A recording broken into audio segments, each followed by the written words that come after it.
Hello বন্ধুরা, সবাই কেমন আছো? I hope you are all good. So welcome to my channel again. দেখো আমরা আগের ক্লাসে মানে লাস্ট ভিডিওতে আমরা ফান্ডামেন্টাল রাইটসটা কমপ্লিট করেছিলাম। ওখানে আমরা ডিফারেন্ট রিটস সম্বন্ধে আমরা ডিসকাস করেছিলাম, habeas corpus, mandamus, prohibition, কোয়ারেন্টো etcetera. So আমরা ফান্ডামেন্টাল রাইটসটা অলরেডি কমপ্লিট করে ফেলেছি। আমরা দেখো ওয়ান বাই ওয়ান ইন্ডিয়ান পলিটিটা মানে বেশ খানিকটা এগিয়ে গেছি। এবং আমার ইকোনমির একটা ক্লাস চলছে। ইফ ইউ আর ইন্টারেস্টেড, তুমি ইকোনমির ক্লাসগুলো করতে পারো আমার চ্যানেলে গিয়ে। Go to the playlist, ওখানে দেখবে প্লে লিস্টে Indian polity, Indian economy, Indian পলিটির এমসিকিউ, ইকোনমির এমসিকিউ, হিস্ট্রির এমসিকিউ, অনেকগুলো প্লে লিস্ট করা আছে।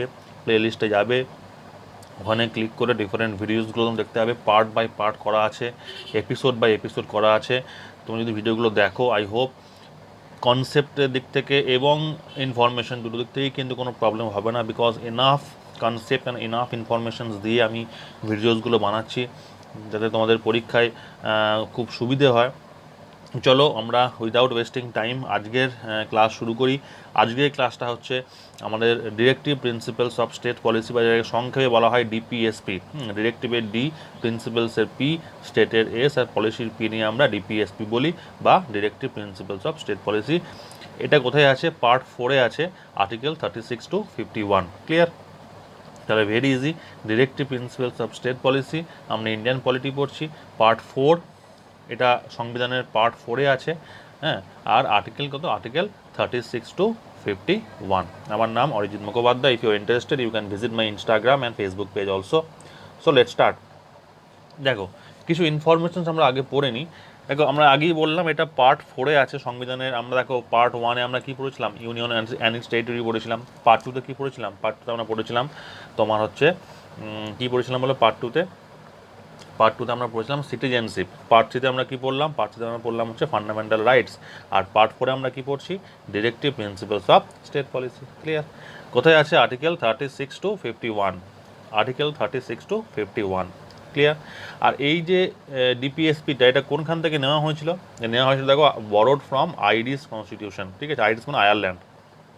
তো আমরা দেখো সংবিধানের না প্রত্যেকটা জিনিস, মানে ধরো ফান্ডামেন্টাল রাইটসই বলো, বা পার্লামেন্টারি সিস্টেমই বলো, বা জুডিশিয়ারি সিস্টেম বলো, বা তুমি গভর্নরের কনসেপ্ট বলো, বা প্রেসিডেন্টের কনসেপ্ট বলো, বা ধরো আজকের যে লেসন ডিপিএসপি বলো, প্রত্যেকটা জিনিস কিন্তু কোনো না কোনো দেশ থেকে আমরা বড় করেছি, কোনো না কোনো দেশ থেকে আমরা নিয়েছি। তো যেটা আজকের লেসন, যেটা ডিপিএসপি বলা হচ্ছে, directive principles of state policy, সেটা আমরা কোথা থেকে নিয়েছি? সেটা আমরা নিয়েছি হচ্ছে আয়ারল্যান্ড থেকে, আইরিশ কনস্টিটিউশন থেকে।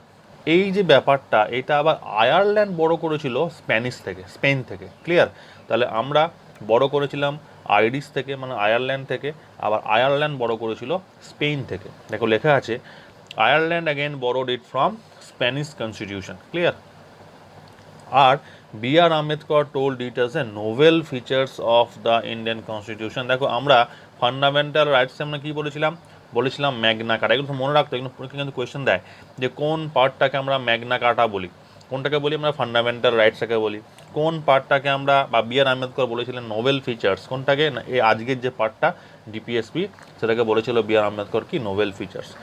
কোন আর্টিকেলকে বলা হয় heart and soul of the constitution? Article 32, যেটাকে বলা হচ্ছে কনস্টিটিউশনাল রেমিডিজ। আমরা আগের লেসন আলোচনা করেছি ফান্ডামেন্টাল রাইটসের পার্টে, যে you have the right to move to Supreme Court directly if your fundamental rights are violated, then it is the article 32, that is the যে রাইট টু কনস্টিটিউশনাল রেমেডিস। তো এই যে কোনটাকে কি বলা হচ্ছে না, এইগুলোটা মনে রাখবে, বিকজ এই ধরনের এখান থেকে কিন্তু ইনফরমেশন বেসড কোয়েশ্চেন্সগুলো দেয়। ক্লিয়ার? তো B R Ambedkar told it as a novel features of the Indian constitution. আর দেখো লেখা আছে, Granville Austin has describe DPSP and fundamental rights as the conscience of constitution. এটা একটু মনে রাখবে যে গ্রানভিল অস্টিন বলেছিল ডিপিএসপি অ্যান্ড ফান্ডামেন্টাল রাইটসটা হচ্ছে কনসাইন্স অফ কনস্টিটিউশন। ক্লিয়ার? আমরা নেক্সট পার্টে যাচ্ছি।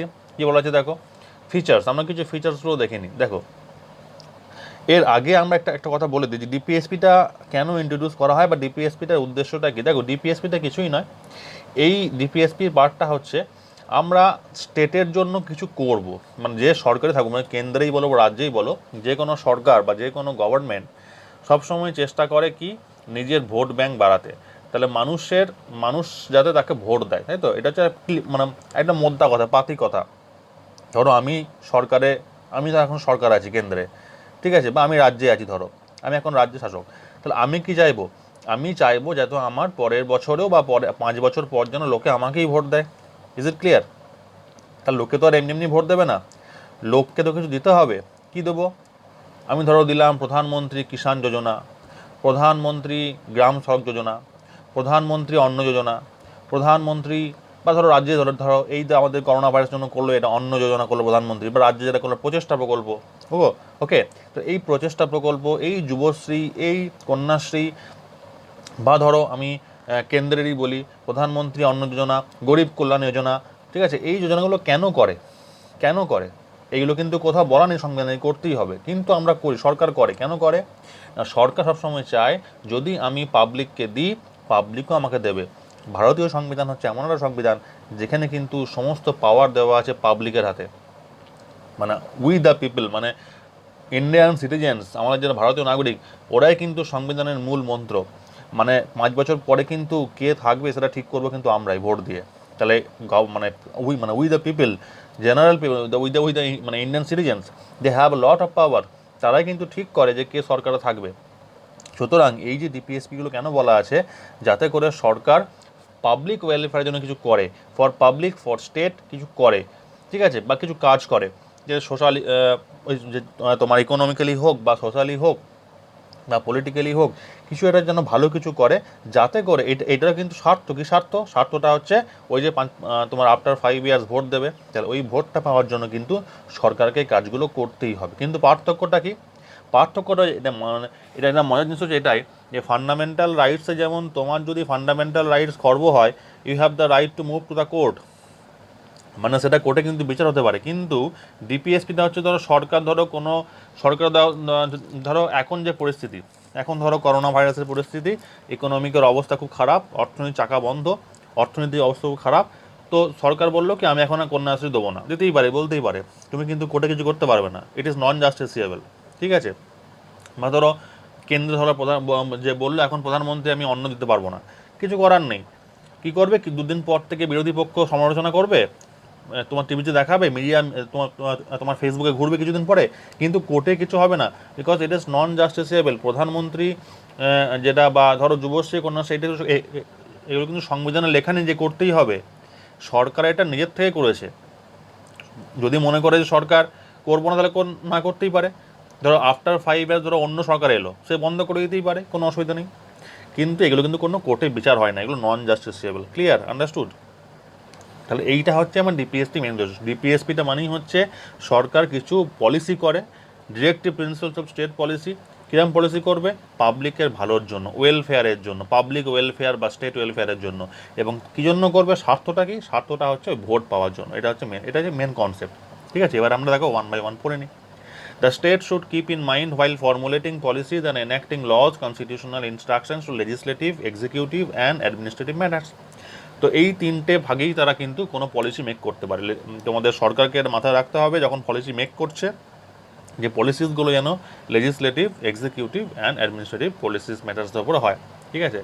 Instrument of instructions, government of India act 1935 were issued to the governor general. দেখো যখন আমাদের ব্রিটিশ ইন্ডিয়া ছিল, মানে বিফোর ইন্ডিপেন্ডেন্স, তখন দেখো গভর্নমেন্ট, কতগুলো গভর্নমেন্ট অফ ইন্ডিয়া অ্যাক্ট হয়েছিল। সে গভর্নমেন্ট অফ, দেখ মনে রাখবে যে আমাদের যেটা গভর্নমেন্ট অফ ইন্ডিয়া অ্যাক্ট 1935 না, এখান থেকে অনেক কিছু নেওয়া হয়েছিল, প্রচুর কিছু জিনিস এখান থেকে নেওয়া হয়েছিল আমাদের সংবিধানে। তো ইনস্ট্রুমেন্ট অফ ইনস্ট্রাকশনস বলা হয় গভর্নমেন্ট অফ ইন্ডিয়া অ্যাক্টটাকে 1935-এর।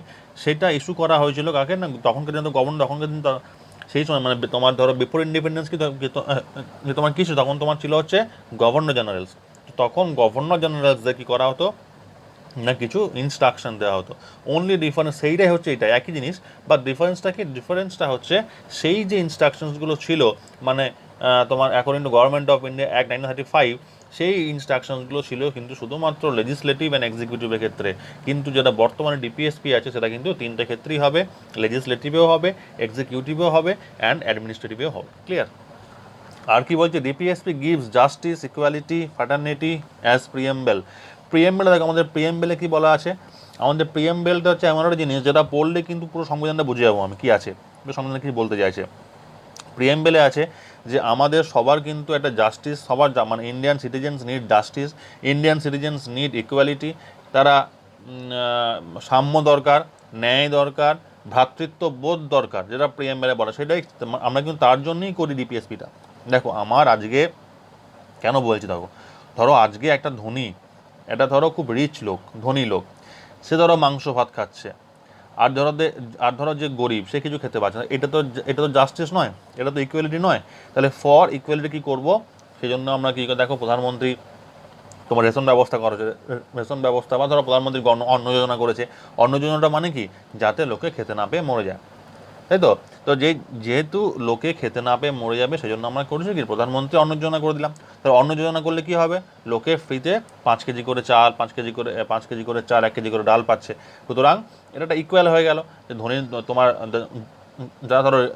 যারা ধরো বড় লোক তারাও খেতে পাচ্ছে, যারা ধরো গরিব ওরাও খেতে পাচ্ছে। তার মানে এই যেটা ইকুয়ালিটি করলাম, এটাই কিন্তু ডিপিএসসি মেন উদ্দেশ্য, তাই না। তাহলে ওয়েলফেয়ার স্টেট আমাদের কী করতে হবে, welfare state but not police state. আমাদের কিন্তু পুলিশ স্টেট নয়, আমাদের কিন্তু গভর্নমেন্টটা কিন্তু পুলিশ গভর্নমেন্ট নয়, যে পুলিশ যাকে পার্লামেন্ট দিলেও হবে না। আমাদের হচ্ছে ওয়েলফেয়ার স্টেট, আমাদের সবার কথা চিন্তা করতে হবে। We have to think about all the people of India, ধনী হোক, গরিব হোক, হিন্দু হোক, মুসলিম হোক, খ্রিস্টান হোক, জৈন হোক, সমস্ত লোককে কিন্তু আমাদের ইকুয়াল স্ট্যাটাসে ভাবতে হবে। এটাই কিন্তু আমাদের ওয়েলফেয়ার স্টেট। আর কি, ইকোনমিক অ্যান্ড সোশ্যাল ডেমোক্রেসি, মানে আমাদের অর্থনৈতিক ডেমোক্রেসি আর আমাদের সামাজিক ডেমোক্রেসিটা মানে করতে হবে। ক্লিয়ার। দেখো last point is very very important. দেখো লেখা আছে নন জাস্টিসিয়েবল, এটা কিন্তু কোর্টে বিচারযোগ্য নয়। আগেও বললাম, প্রধানমন্ত্রী যদি অন্ন যোজনা বন্ধ করে দেয়, তোমার কিচ্ছু করার নেই, এটা কিন্তু কোর্টে বিচার হয় না। যখন সরকারের অবস্থা খারাপ, বা ধরো যখন অন্য সরকার আসবে, তখন কোনো একটা পার্টিকুলার যোজনা বন্ধ করে দিতেই পারে, কোনো অসুবিধা নেই, কেউ কিচ্ছু করতে পারবে না। দুদিন তোমার বিরোধী পক্ষ বলবে এই বন্ধ করে দিল, এই করে দিল, হ্যান করে দিল, ত্যান করে দিল, টিভিতে দেখাবে, ব্যাস সব চুপ। দো it should not violate article 14 and 19 specially. দেখো আর্টিকেল 14 কি আছে, আর্টিকেল 14 এ বলা আছে যে আমাদের equality before law and equal status of equal protection of law. Article 19টা কি, আর্টিকেল 19টা যেটা বলা আছে আমাদের, কিন্তু এই যে দুটো আর্টিকেল 19, আর্টিকেল 14, এই দুটো আর্টিকেলকে যেন ভায়োলেট, যদিও এটা জাস্টিসিয়েবল নয়, মানে এটা মানছি যে এটা কোর্টে বিচার হয় না, কিন্তু এমন কিছু করা যাবে না যাতে করে ফান্ডামেন্টাল রাইটসগুলো ক্ষুণ্ণ হয়ে যায়। মানে আর্টিকেল বেসিক্যালি আর্টিকেল 14 আর 19। ক্লিয়ার, বোঝা গেছে। জাস্টিসিয়েবল নয়, কিন্তু তুমি ধরো একটা এমন কিছু করলে যাতে ধরো একটা বিশাল কিছু ফান্ডামেন্টাল রাইটসটা ধরো ক্ষুণ্ণ হয়ে যাচ্ছে। ক্লিয়ার, তো সেখানে কিন্তু এটা করলে হবে না। ঠিক আছে, বোঝা গেছে। নেক্সট দেখো কী বলছে, আমাদের যেটা ডিপিএসপি আছে, যে সমস্ত কিছু আর্টিকেলসগুলো আছে না, সেই আর্টিকেলসগুলোকে আমরা কতগুলো ভাগে, 3টে ভাগে ভাগ করেছি। মানে according to nature of article, সব আর্টিকেল তো সমান নয়। কোনোটা বলছে কুটির শিল্প করতে হবে, কোনোটা বলছে যে equal pay for equal work for men and women, ঠিক আছে, কোনোটা বলছে ইউনিফর্ম সিভিল কোড, কোনোটা বলছে যে ধরো চিলড্রেন্সদের তোমার কী বলে, চিলড্রেন্সদের তোমার হচ্ছে ডাক্তারি খরচা দিতে হবে। তো এই সব আর্টিকেল তো সমান নয়, তাহলে depending on the nature of the articles আমরা 3টে ভাগে ভাগ করেছি। কী কী? Number 1 socialistic principles, number 2 Gandhian principles, আর নাম্বার 3 হচ্ছে লিবারেল ইন্টেলেকচুয়াল প্রিন্সিপালস। এবার দেখো তোমাকে যেটা করতে হবে, যে সবথেকে ইম্পর্টেন্ট পার্ট, সেটা হচ্ছে কোন প্রিন্সিপালসের মধ্যে কোন আর্টিকেলসগুলো পড়ছে। দেখো আমি ফর ইওর বেটার কনভেনিয়েন্স দেখো আমি লিখে দিয়েছি কোন আর্টিকেলসগুলো কার মধ্যে পড়ছে। এটা স্ক্রিনশট নিয়ে নাও বা এটাকে খাতায় নোট ডাউন করে নাও, বিকজ এই যে আর্টিকেলসগুলো কিন্তু সমস্ত আসে, ধরো তোমাকে বললো যে নিচের কোন আর্টিকেলসগুলোর মধ্যে গান্ধিয়ান প্রিন্সিপালসটা পড়ছে, যে কতগুলো অপশানস দিয়ে দিল যে 38, 39, 43, 45, কোনটা হবে সেটা বলো। তো তোমাকে কোন প্রিন্সিপালসের মধ্যে কোন আর্টিকেলসগুলো পড়ছে you have to memorize. Clear. তো আমি দেখো আপনার রিডিং পড়ে দিচ্ছি, এটা তুমি করে নাও। যে দেখো কী বলছে, দেখো সোশ্যালিস্টিক মধ্যে কী কী পড়ছে, দেখো আর্টিকেল 38, 39, 39A, 41, 42, 43, 43A, 47 একদম ঝেড়ে মুখস্থ করে নেবে, কোনো চিন্তা ভাবনা কিছু নেই। 38, 39, 39A, 41, 42, 43, 43A, 47 এটা সোশ্যালিস্টিকের মধ্যে পড়ছে। গান্ধিয়ান কী পড়ছে?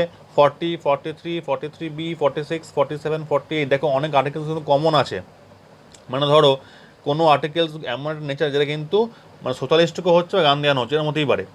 দেখো তোমার দেখো নাম্বার 3 কী বলছে, লিবারেল ইন্টেলেকচুয়াল কী বলছে, আর্টিকেল 45, 44, 45, 48, 48A, 49, 50, 51। তাহলে এই যে আমি যেটা বললাম আজকের যেটা টপিক ছিল আজকে এতটাই থাক, আমি এর থেকে বেশি আজকে পড়াবো না। আমরা নেক্সট ভিডিওতে কী করবো, the next video we will discuss all the articles, okay, 36 to 51 one by one. এবং কোন এই সোশ্যালিস্টিকের মধ্যে আমরা যে এই আর্টিকেলসগুলো নিয়ে আমরা ডিসকাস করব, গান্ধিয়ান প্রিন্সিপালসের মধ্যে এই আর্টিকেলসগুলো নিয়ে ডিসকাস করব, এবং যেটা নাম্বার 3 লিবারাল ইন্টেলেকচুয়াল, সেগুলো আমরা ডিসকাস করবো ওয়ান বাই ওয়ান। কিন্তু আমরা 3টে প্রিন্সিপালস টাইপ নিয়ে আমরা ডিসকাস করব, এবং ইচ অ্যান্ড এভরি আর্টিকেলস কী বলছে আমরা সেটা দেখব। আবার লাস্ট টাইম বলে দিচ্ছি, সোশ্যালিস্টিক 38, 39, 39A, 41, 42, 43, 43A, 47। গান্ধিয়ানটা কী পড়ছে 40, 43, 43B, 46, 47, 48। আর নাম্বার 3টা কী পড়ছে লিবারাল ইন্টেলেকচুয়াল, আমাদের তোমাকে কী পড়ছে 44, 45, 48, 48A, 49, 50, 51। তো আজকের ভিডিওটা এই পর্যন্তই থাক। In the next video we will discuss all this articles one by one in details, clear? তো সব ভালো থেকো, stay home, stay safe, thank you.